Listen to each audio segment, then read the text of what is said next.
Hello friends, welcome back to my channel. ఈరోజు మన ఛానల్లో కేవలం కప్పు జొన్న పిండితో అప్పటికప్పుడు పిల్లలకి ఇలా చెక్కలు చేసి పెట్టండి. చాలా ఇష్టంగా తింటారండి. చాలా క్రిస్పీగా ఉంటాయి. చాలా తక్కువ ఇంగ్రీడియంట్స్తో ఎక్కువ చెక్కల్ని ఈజీగా ప్రిపేర్ చేసేసుకోవచ్చండి. అస్సలు నూనె పీల్చుకోవండి, చాలా క్రిస్పీగా వస్తాయి. ఇక్కడ సౌండ్ వింటుంటే మీకు అర్థమవుతుందని అనుకుంటున్నానండి. మరి జొన్న పిండితో చేసే చెక్కల్ని ఎలా ప్రిపేర్ చేసుకోవాలో ఈ వీడియోలో చూసేద్దామండి. దానికోసం నేను ఇక్కడ పచ్చ జొన్న పిండిని కాకుండా వైట్గా ఉన్న జొన్న పిండిని వాడుతున్నానండి. మీరు ఇదే ప్రాసెస్ని పచ్చ జొన్న పిండితో కూడా చేసుకోవచ్చు. ఇక్కడ నేను 1.5 కప్పు జొన్న పిండిని తీసుకున్నానండి. దీంట్లోకి టేస్ట్కి సరిపడేట్టుగా సాల్ట్ వేసుకుంటున్నాను. అండ్ అలానే 1 స్పూన్ వరకు కారం వేసుకున్నానండి. అండ్ తర్వాత 1 స్పూన్ అయితే నువ్వులు వేసుకున్నాను. తర్వాత కొంచెం వాము వేసుకోవడం వల్ల డైజెషన్ ప్రాబ్లం అనేది ఉండదండి. ఇక్కడ నువ్వులు అనేది కొంచెం ఎక్కువగానే వేసుకున్నానండి. టేస్ట్ అనేది చాలా బాగుంటుంది. తర్వాత 1 టేబుల్ స్పూన్ ఆయిల్ వేసుకున్నానండి. నార్మల్ ఆయిలే వేసుకున్నాను, వేడి చేసిన ఆయిల్ కాదండి. తర్వాత కొంచెం వాటర్ వేసుకుంటూ పిండిని చపాతీ పిండిలాగా కలుపుకోవాలండి. ఇక్కడ మనం జొన్న పిండితో చేస్తున్నాం కాబట్టి మనకి వాటర్ కొంచెం తక్కువగానే పడతాయండి. వాటర్ వేసుకునేటప్పుడు చూసుకొని వేసుకోండి. ఎక్కువైపోతే మళ్ళీ పిండి అనేది జిగురుగా అయిపోతుంది.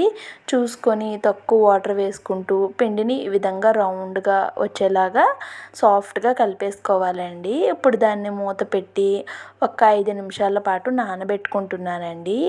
5 నిమిషాల తర్వాత మనం పిండిని చూస్తే చూడండి, చక్కగా నానిపోయింది కదా. దీన్ని ఒకసారి మళ్ళీ బాగా కలిపేసుకుంటున్నానండి.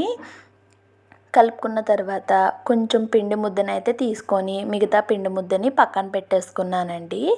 ఇప్పుడు పొడి ఫ్లోర్ అండి, గోధుమ పిండి తీసుకుంటున్నాను నేను ఇక్కడ. మీరు కావాలి అనుకుంటే మైదా అయినా కూడా తీసుకోవచ్చండి.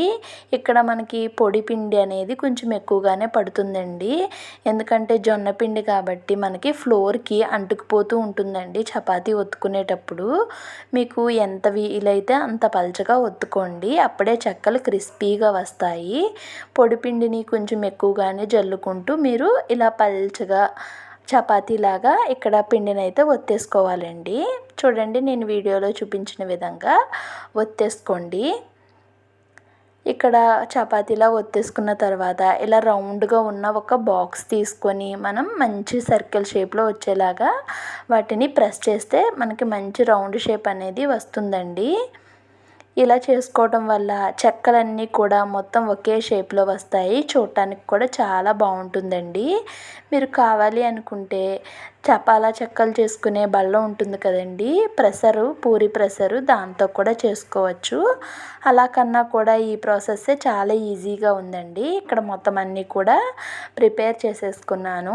ఇప్పుడు స్టవ్ వెలిగించి డీప్ ఫ్రైకి ఆయిల్ పెట్టుకున్నానండి. ఆయిల్ బాగా హీట్ అయిన తర్వాత ఫ్లేమ్ని సిమ్లో పెట్టుకొని ఒకటి తీసుకొని నెమ్మదిగా మనం ఈ చెక్కలను అయితే వేసుకోవాలండి. మీరు తీసుకున్న ప్యాన్ని బట్టి ఎన్ని పడతాయి అనుకుంటే అన్ని చెక్కలను అయితే వేసుకోవాలండి. చూడండి, ఇక్కడ నేను ఒకటి చెక్కలను అయితే వేసేసుకుంటున్నాను.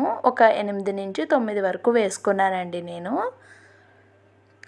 వెంటనే కదిలించకుండా అలా వదిలేస్తే అవే మనకి పైకి చక్కగా తేలుతూ పొంగుతూ ఉంటాయండి.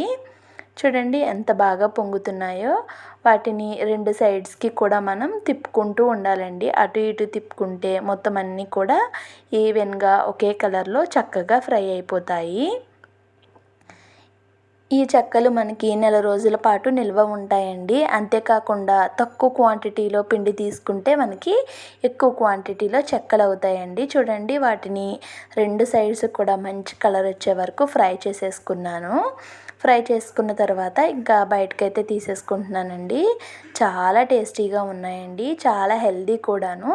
మీరు ఇదే ప్రాసెస్ని సేమ్ గోధుమ పిండి యూజ్ చేసి కూడా చేసుకోవచ్చండి.